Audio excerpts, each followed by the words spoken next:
सृष्टि के आदि में केवल एक तत्व विद्यमान था जो अनंत, अगमय, अनादि, नित्य, असीम एवं सर्वव्याप्त था। यह सूक्ष्म से भी सूक्ष्म तथा परमाणु का भी परमाणु था। यह इकाई स्वरूप भी नहीं था। उसे सत, चित वह आनंद स्वरूप भी नहीं कहा जा सकता। यही सृष्टि का मूल तत्व है, जिसका कोई कारण नहीं है, बल्कि समस्त जड़ चेतनात्मक जगत का यही परम कारण है। वहां ज्ञान और क्रिया की भी अभिव्यक्ति नहीं थी। यह एक निरपेक्ष सत्य था। इसका कोई नाम रूप भी नहीं था। इसे न व्यक्त कहा जा सकता है, न अव्यक्त, न मूर्त, न अमूर्त, न दृश्य, न अदृश्य, न शांत, न स्पंदन युक्त, न क्षर, न अक्षर, न जड़, न चेतन, न आत्मा, न परमात्मा, न शून्य, न पूर्ण। उसे कुछ भी नहीं कहा जा सकता, फिर भी वही सब कुछ है। वह समस्त अभिव्यक्तियों से पूर्व में है। वह संपूर्ण व्यक्त सृष्टि के पूर्व की अवस्था है। वही सत्ता है जिससे अन्य सभी सत्ताएं प्रकट होती है। प्रकट होने के बाद ही उन्हें नाम दिया जा सकता है। जो पैदा ही नहीं हुआ उसे नाम कैसे दिया जा सकता है? अभिव्यक्ति से पूर्व का रूप समझ से, बोध से, ज्ञान से तथा अनुभूति से भी परे है। ज्ञानियों ने भी इसकी पूर्ण जानकारी नहीं दी है, दे भी नहीं सकते, क्योंकि यहाँ किसी की पहुंच ही नहीं है। देना उचित भी नहीं है। इससे भ्रांति अधिक पैदा होती है। इसके सत्र स्वरूप की थोड़ी व्याख्या उसी ने की है जिसे इसकी अनुभूति हुई है, किंतु वह शब्दों से परे है। यहाँ किसी ज्ञान की पहुंच नहीं है। ज्ञान के अंतिम छोर पर खड़े होकर इसका अनुभव किया जा सकता है। यही अनुभव जगत को दिया जा सकता है।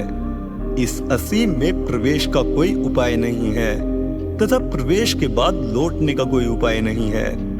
ये ब्रह्मा, विष्णु, महेश, देव, गंधर्व आदि इसके प्रवेश द्वार के बाहर ही खड़े रहकर इस जगत की रचना, संचालन एवं व्यवस्था कर रहे हैं। अतः इस परम चेतन तत्व की अनुभूति ही होती है।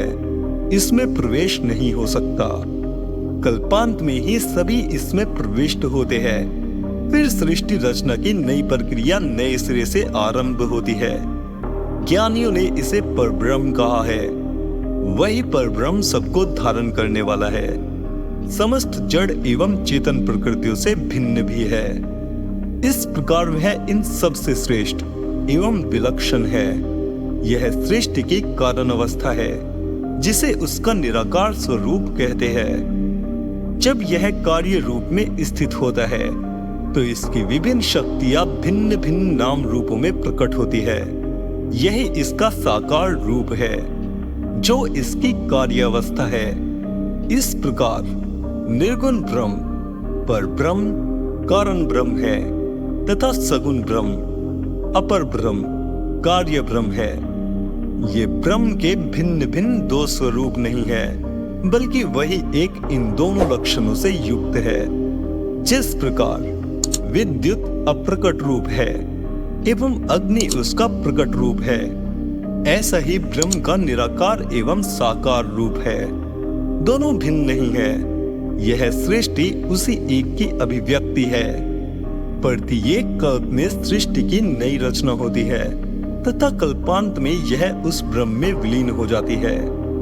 जिस प्रकार बीज में संपूर्ण वृक्ष की सत्ता विद्यमान रहती है, उसी प्रकार यह जगत अप्रकट रूप से, शक्ति रूप से उस परब्रह्म में विद्यमान रहता है तथा सृष्टि काल में वही शक्ति जड़ चेतन के रूप में प्रकट होती है। सत्ता का कभी नाश नहीं होता, रूपांतरण मात्र होता है।